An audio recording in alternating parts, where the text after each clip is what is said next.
Hello, Taylor Ellwood here, and welcome to Behind the Scenes number 4, where I talk about how I write fiction. So I'm right now. It's kind of been a banner week for me. I finished writing my novella, "The Zombie Apocalypse Convenience Store," because I used to work at a convenience store, and I thought it'd be kind of cool to do. It's a story that's set in the zombie apocalypse call center universe, which you're gonna eventually see. So I'm gonna once the books or once the novella is edited, I'm gonna be offering it as a freebie on my website. So I'm looking forward to sharing it with you. But I also finished writing chapter 15 of Learning How to Fly, so I'm excited about that because my goal is really to get Learning How to Fly wrapped up and out and available hopefully by July at the latest, or August. And so I'm hard at work on that, and I wanted to share those little updates with you because those are victories for me this week. I feel really good about it.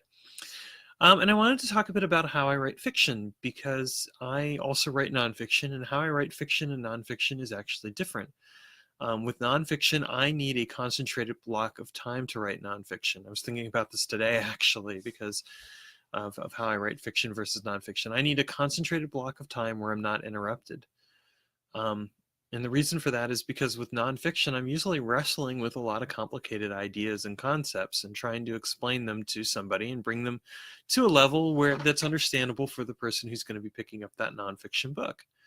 So, I'll sit there and I'll write for a good 3, 4, or 5 hours and call it a day.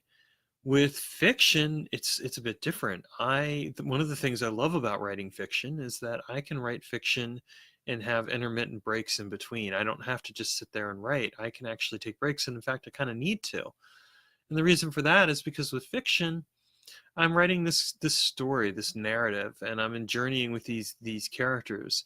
And sometimes I have to make time to let those characters speak to me and kind of help me get to where I need to go next. Whenever I'm writing fiction, what I try to do when I know I'm getting to a point where I need to stop is I try to write until I get to a place where I can leave something there that kind of gives me something to build off of the next time. So that way I can get right back into the fiction, and it makes it really easy for me to fully get back into the story and make it into something exciting and adventurous and all that fun stuff.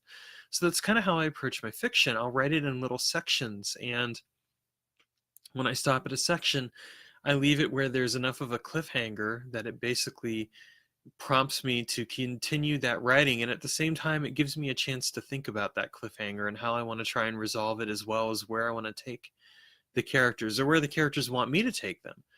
Um, when I do writing in regards to characters, I really do think about it from a perspective of, um, you know, how those characters are alive in a basic sense for me. They very much have a life of their own. And I feel like what I've been given is the privilege of working with them to share their adventures with the world, and, share whatever wisdom they have to offer as a result of that. So when I'm writing these stories, I'm really paying attention to the characters and what they have to tell me, and what they have to offer me, in terms of advice or ideas for the story, where they want the story to go, what they want to convey. These are all important things that I like to share in my writing. And I think in general, like when people approach writing, um, that can be a useful way to approach it as far as fiction goes, because then you basically are allowing your characters to be your muse, your inspiration. So when I write fiction, I write these sections, I write up this thing, and I get to a cliffhanger. And what I try to do too is, at least with the chapters of a book, is I try to keep the chapters a certain length. Like basically my initial drafts are about six pages long, maybe 7 pages at the most, and no longer than that if I can help it. They may get longer or shorter when I get to the point that I've get around to revising it. But I try to really keep it short and focused, which is kind of ironic because with the novella, it's just basically, here's this whole thing. But the novella is written with the understanding that it's a short story. It's not meant to be too long. It's meant to be a certain length, and we get to that length, and then we know that we've reached it. So I always have a length in mind. Like for novellas, for me, I typically would say about a 10,000 word story is a novella for me. You know, that's a pretty decent sized length. It's enough to convey a full story and share something, but it's not too much. Whereas with a chapter, as I said, you know, it's 6 pages because I know I'm going to be writing more. Like today, I finished learning how to fly, and it was about seven. It was about 6 pages and a quarter. You know, there's a little bit more, so it went on to page 7. But it was really written from that perspective of here's just enough to kind of get us where we need to go. So anyway, I just wanted to share this. I haven't done a video in a little while, and I wanted to share that with you. And again, look forward to seeing some new material from me available soon on the website.